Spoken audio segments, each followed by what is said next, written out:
ចព្រះសាស្តា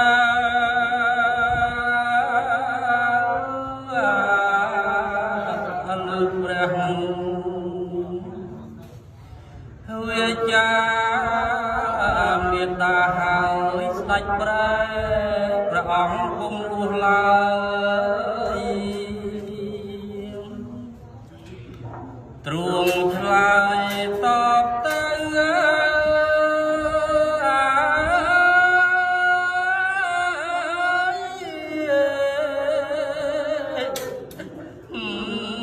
ដូច្នេះ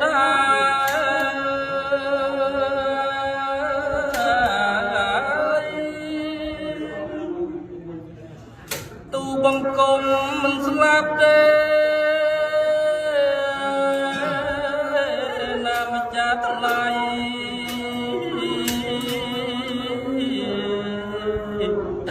អ្វីបើ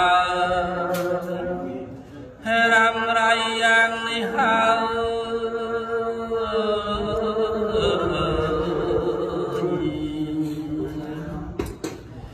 ដូច្នេះសំណាក់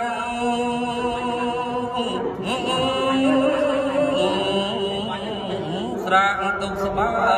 យម្ចាស់កាយសូមវិល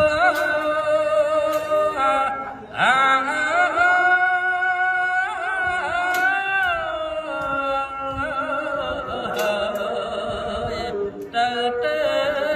វលោកអពុនី